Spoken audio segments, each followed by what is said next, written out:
Hello there, friends! It's finally happened. Nikolai Ritz's device, or I even dare say our prodigal son, is back home. ASTRALIS has finally and officially announced it. They even released a special revealing video and we recommend watching it. What is next for the team? In what conditions is Nikolai? And how people have reacted? Let's get straight to it. Everyone has been waiting for this return for a very long time. The drama dragged on for several months. And if only a few people knew about Jackson, a website about esports, now, thanks to this hype and their leak, the whole CSGO community knows about them. But when Jackson started to give insights one after another, first revealing information about Config's fight, which turned out to be true, and today they are quoted by HLTV as a source. And you know, they were the first to announce that device is coming back. Last night they've stated that ASTRALIS and NIP has finally came to an agreement, and today ASTRALIS have presented Nikolai officially. Put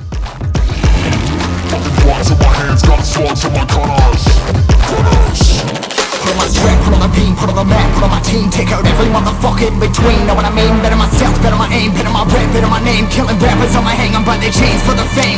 Never thought I would it, now I'm running this. You don't wanna follow me, no motherfucking front of this. I ran in the trouble with the truth, trying to get it what it does. Battling and I ain't never lose, we some motherfucking warriors.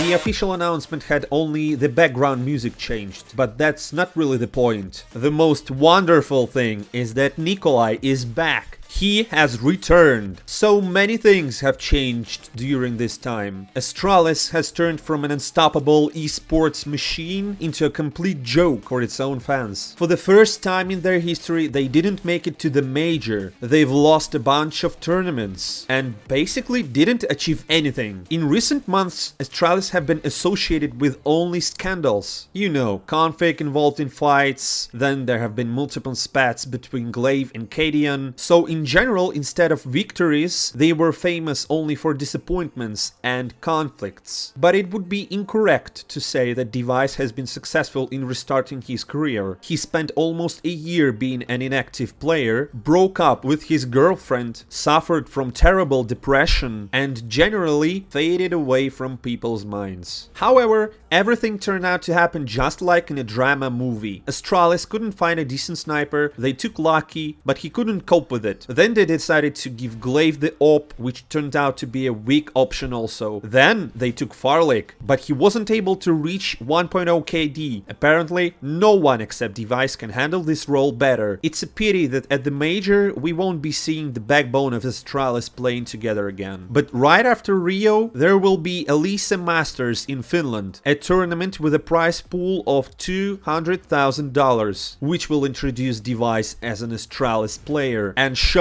what's his current shape, having in mind that he spent a whole year out of the pro scene. Now let's talk about the deal itself a little more. As always, no figures mentioned, but it became known once again to the Jackson a few weeks ago that ASTRALIS bought out their prodigal son for about 600,000 euros. When he was leaving, the price for him stood at about 700,000 or 800,000 euros. Moreover, he initially paid 130 out of his own pocket in order to be free from NIP as soon as possible. Once again, that's all rumors and there is no official info about it. But if that's true, in fact, ASTRALIS managed to get profit and Ninjas in Pyjamas were able to sell a player who had been out of practice for a year and get huge benefit. Theoretically, only Device himself wasn't quite lucky in this whole story. He broke up with a girl, lost several monthly salaries and got a depression. But the main thing in this situation is that the story has a happy ending. After all, he is back. And as I see from the comments on social medias, fans from all over the world are sincerely happy. As if even the fans of NIP are glad that everything ended so beautifully. However, it's not clear how the team will play now. They succeeded at returning Device, but no one guarantees instant victories. Moreover, they parted ways with Config and Farlick was removed. Mr. is listed as a stand-in, so in fact ASTRALIS lacks the fifth player. Either they will take a young one from their academy, or they will find someone new. But who might it be? In general, there are more questions than answers. But let's see how the community reacted. Nell, a well-known insider, wrote, "Even though I'm not a huge fan of ASTRALIS decisions, they ruined Jugi, Bubski, Lucky, Farlek. To see the return of Device is amazing. He's still one of the best and probably the most experienced CSGO player." Glaive wrote, "Device, welcome home. A good old body in his place. A new t-shirt. Let's go." If you check the comments under the Device's post, you can see all the pro players expressing positive reactions about his return. Magisk and Dupree wished him good luck. Perfecto greeted him. Kerrigan, Samda Young, Bubski, and many others did too. In general, the whole scene is deeply invested in all of this. It finally happened. Chris J was able to describe the situation in the coolest way. Device broke up with the girlfriend, right? Heartbroken, he returned to his brothers. This is a recipe for a powerful comeback. Let's hope that this is exactly what will happen, because it's already boring to see ASTRALIS fail in one tournament after another. Friends, what do you think of this? Write down in the comments below, it will be interesting to read. And I don't say goodbye for a long time. See you soon.